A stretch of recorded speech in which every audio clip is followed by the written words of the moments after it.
The International Automobile Federation just confirmed Monaco is not over. And that is huge news for Hamilton and Ferrari.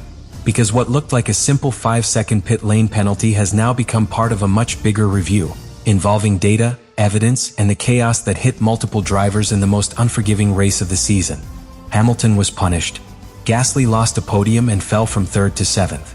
Other drivers were caught in the same pit lane storm. And now the question is no longer whether the pit lane limit matters. Of course it matters. The real question is whether the system enforcing that limit can prove it was right. Ferrari wants transparency. Alpine wants answers. Hamilton needs clarity. And if the review finds even one weakness, one mismatch, or one calibration issue, Monaco could become the race that forced Formula One to confront its biggest hidden problem. Because if the data is clean, Hamilton has to accept the punishment. But if the data is not clean, then this was not just a penalty. It was a warning that the result of Monaco may have been shaped by numbers the sport still needs to explain. Before this goes any deeper, subscribe to the channel. Monaco is not the kind of race that lets a penalty stay small. At another circuit, 5 seconds can be painful but not fatal. A driver might still recover with fresh tires. A team might save the race with strategy. A long straight might create one clean chance to attack. A safety car might pull the whole field back together and turn damage into opportunity. But Monaco does not work that way. Monaco is a locked door. Once a driver loses time there, he is not just fighting the stopwatch. He is fighting the walls, the traffic, the narrow streets, and the brutal truth that overtaking is almost impossible unless someone ahead makes a mistake. That is why every pit stop matters more. Every track position matters more. Every penalty matters more.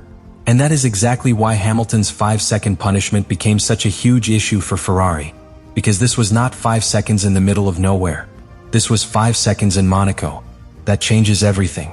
For Hamilton, the official explanation sounded simple. He exceeded the 60 km/h pit lane speed limit. The International Automobile Federation applied a 5-second penalty. On paper that looks clear. A driver goes over the limit. The punishment follows. The rule is enforced. But Formula One is rarely that simple. Because behind one penalty, there is always a chain.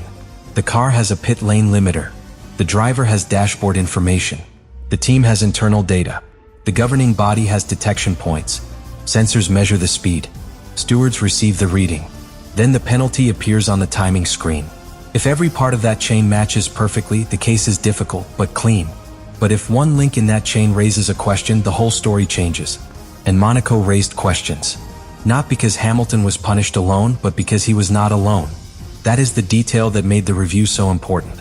If only Hamilton had received a pit lane penalty, Ferrari would still have been angry, but the controversy might have stayed inside one garage. Critics could have said Ferrari was defending its star driver. Fans could have argued.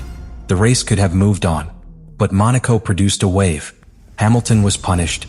Gasly was punished twice. Other drivers were caught in the same kind of penalty storm. Suddenly, this was no longer only about one driver crossing a line. It was about why the same issue kept appearing across the race. That is when the International Automobile Federation's problem became much bigger.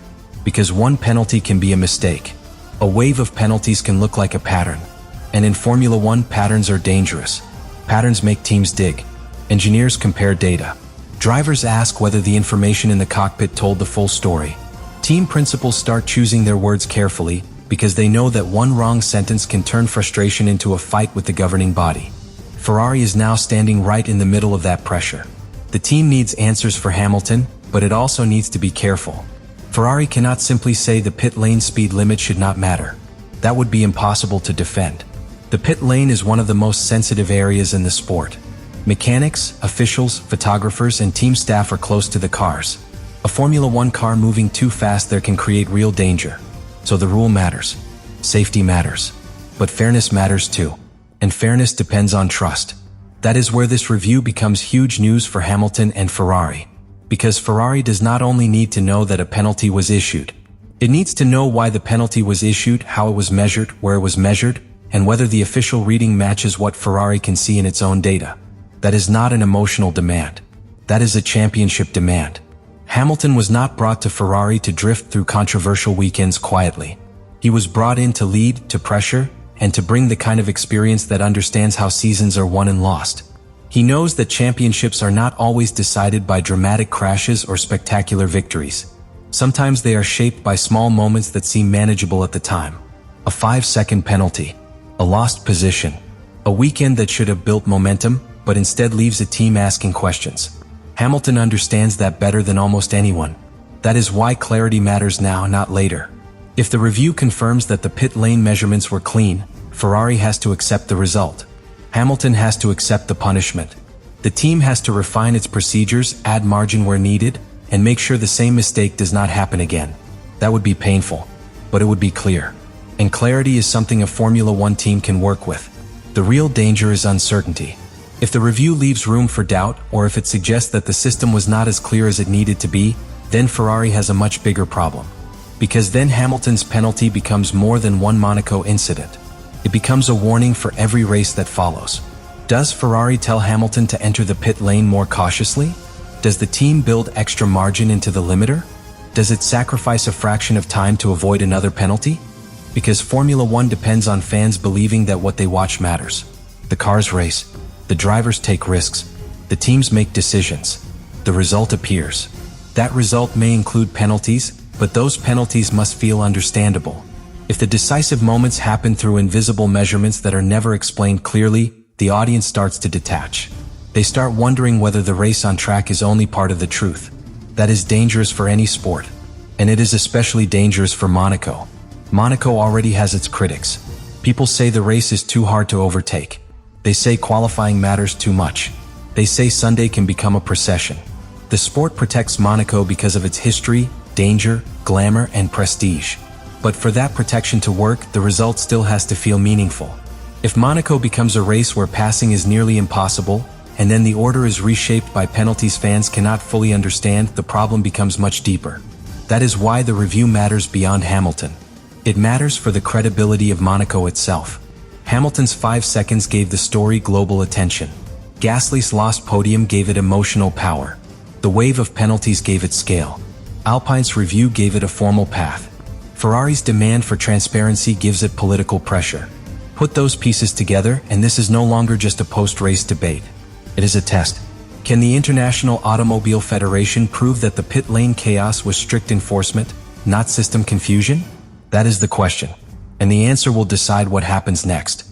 If the proof is clean, Hamilton and Ferrari may be frustrated, but they can move forward. They will have to accept that Monaco exposed a weakness in their own procedures. They will adapt, protect against future penalties, and shift focus back to performance. But if the proof is messy, the consequences become much bigger. Ferrari may push harder. Alpine may continue fighting. Other teams may start comparing their own data. Drivers may demand clearer guidance before future races. Fans may treat every similar penalty as suspicious. That is how one review can change the mood of a season. Not by rewriting every result, by changing what people trust. And that is why Hamilton is at the center of the story, even though he is not the only driver affected. When Hamilton is involved, the world watches more closely. When Ferrari is involved, the pressure becomes louder. When Monaco is involved, the stakes feel historic. The International Automobile Federation knows this. That is why its next explanations matter so much. Not only in technical documents, not only in internal communication with teams, but in the way the sport explains the situation to the wider audience. Fans do not need every engineering detail, but they do need the basic truth. Was the ruler straight? That is the simplest way to understand the entire Monaco review. If the ruler was straight, the drivers crossed the line. If the ruler was not straight, the result may have been shaped by something the sport now has to fix. Everything comes back to that. Ferrari wants to know it for Hamilton. Alpine wants to know it for Gasly. The drivers want to know it for their own confidence. Fans want to know it because a race result should feel real, not mysterious. And the International Automobile Federation must answer because credibility is not permanent. It has to be earned again in moments like this. Monaco has created one of those moments. A moment where a rule everyone accepts has become a controversy because the consequences were enormous and the explanation has not satisfied everyone. A moment where a 5-second penalty has opened questions about sensors, calibration, telemetry, and consistency. A moment where Ferrari has to defend Hamilton without sounding political, and Alpine has to defend Gasly without sounding emotional. That is why the first real layer of this story is not the review itself. It is pressure. Pressure on Hamilton to accept or challenge. Pressure on Ferrari to protect its driver. Pressure on Alpine to prove its case. pressure on the International Automobile Federation to show its work, and pressure on Formula One to make sure that when the next penalty comes, people believe it before they argue about it. Because if the sport loses that belief, every decision becomes heavier. Every penalty becomes a fight. Every result becomes a debate about unseen systems. That is not sustainable. Formula One can be complicated. It cannot feel unknowable. That is what Monaco put at risk. And that is why this review could be huge news for Hamilton and Ferrari. It may either close the controversy with hard proof, or open the door to an even bigger fight over whether the Monaco pit lane chaos was handled correctly. Either way, Ferrari cannot ignore it. Hamilton cannot ignore it. And the International Automobile Federation cannot treat it like just another penalty. Because in Monaco, 5 seconds started the story. But the review may decide who people believe.